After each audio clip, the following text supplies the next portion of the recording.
নমস্কার বন্ধুরা, চলে এসেছি আবার একটা নতুন ভিডিওর সাথে। আজকে একটু সোয়াবিন পনির করব, তাই সোয়াবিনটা নিয়ে নিয়েছি ফরচুনের, আর আপনাদের সাথে একটু শেয়ার করতে চলেছি। তাই এবার গ্যাসটাকে জ্বালিয়ে নেব। গ্যাসটাকে জ্বালিয়ে নিয়ে একটু গরম জলটাকে বসিয়ে দিলাম,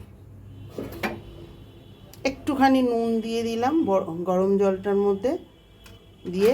জলটা গরম হলে সোয়াবিনগুলো ঢেলে দেবো। জলটাও গরম হয়ে গেছে, সোয়াবিনগুলো দিয়ে দিলাম। সোয়াবিনগুলো দিয়ে একটু নেড়ে গরম হয়ে গেলে এটাকে নাবিয়ে রেখে দেবো। এই যে আর নিয়েছি পনির, পনির দিয়ে সোয়াবিনের একটা নতুন রেসিপি তৈরি করব। এই যে বন্ধুরা, জলটা আমার গরম হয়ে গেছে, সোয়াবিনটাও বেশ ফুলে ফুলে উঠেছে। এইবার আমি সোয়াবিনটাকে নাবিয়ে দেবো, নাবিয়ে ঢাকা দিয়ে রাখবো।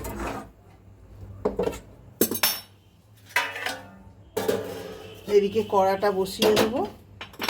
কড়াটা বসিয়ে একটু সাদা তেল দিয়ে দেবো।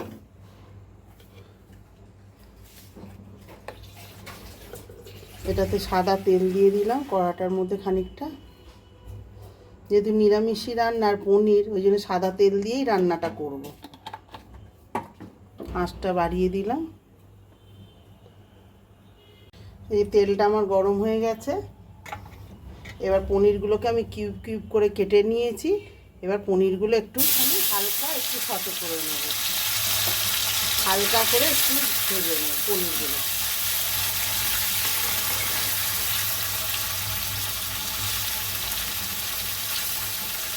বেশি লাল লাল করে ভাজবো না, হালকা করে একটু নাড়াচাড়া করে নাবিয়ে নেবো। একটু গায়ে লালচে রং এলেই পনিরটাকে নাবিয়ে নেবো।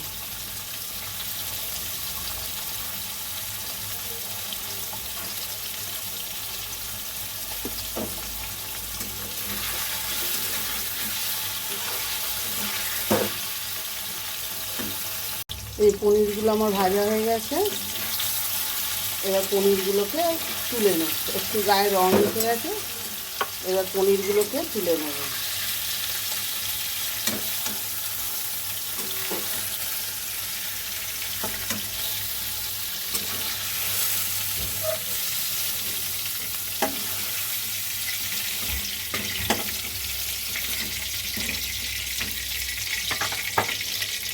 ওই তেলেতে আমি 3টে গোটা শুকনো লঙ্কা আর খানিকটা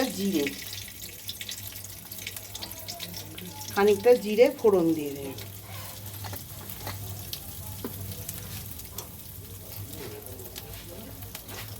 ফোড়নটা লাল লাল হয়ে গেছে। এইবার এর মধ্যে আমি আলু দিয়ে দেবো।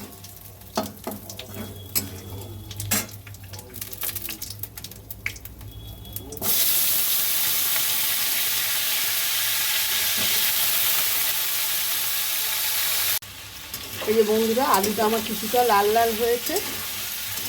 আর একটু লাল হলে তারপরে পনির এই সোয়াবিনটা দেবো, দিয়ে একটু ভাজা ভাজা করবো।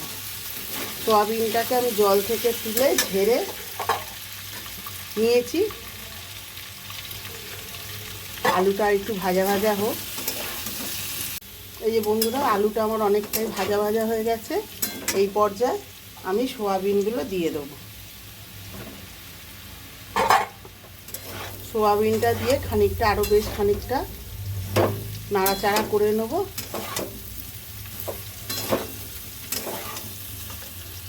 এই যে আমার আলু আর সোয়াবিনটা ভাজা ভাজা হয়ে গেছে। এবার আমি মশলাগুলো দিয়ে দেবো। যথারীতি ঘরেতে মশলা যেমনই আছে সেরকমই মশলাগুলো দেবো। একটা প্রথমে বড় টমেটো নিয়েছি, বড় টমেটোটাকে দুফালি করে দিয়ে দিয়েছি। এর উপরে দিয়ে দেবো নুনটা।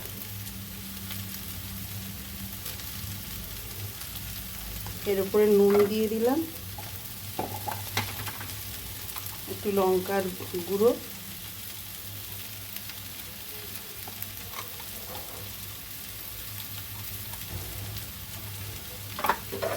একটু একটু হলুদ গুঁড়ো,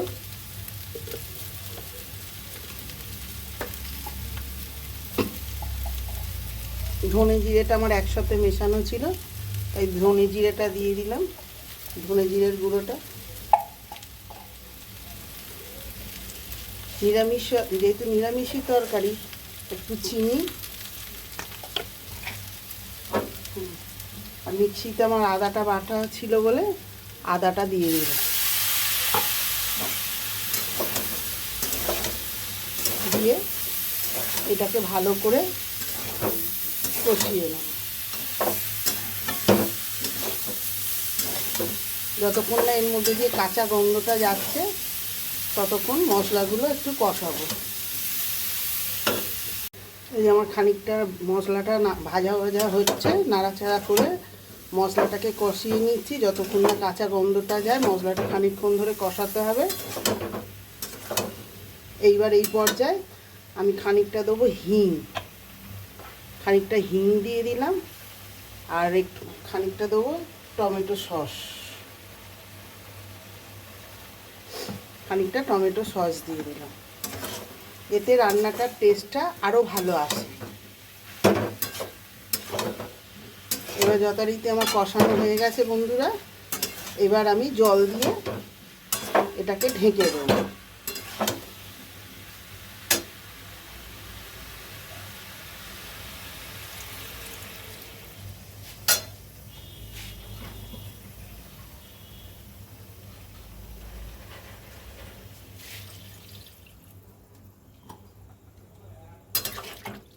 এটাকে জল দিয়ে আমি কিছুক্ষণের জন্য ঢেকে দেব।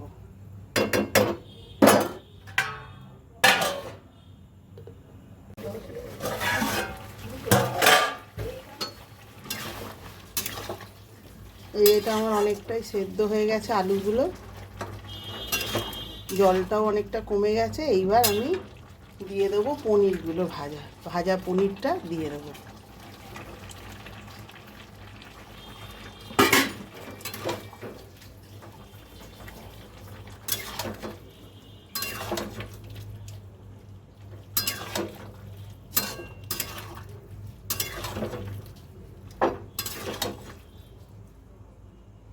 দিয়ে আর একটু ভালো করে নেড়ে চেড়ে আর একটু চাপা দিয়ে দেবো।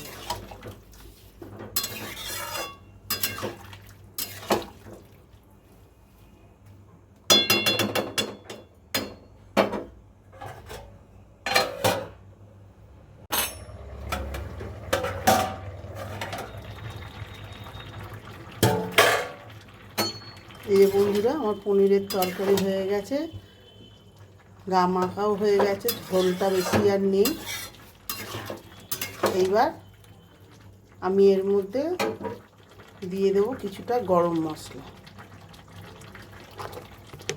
আর কিছুটা ঘি। যেহেতু নিরামিষই তরকারি, ঘি গরম মশলা না হলে ভালো লাগবে না।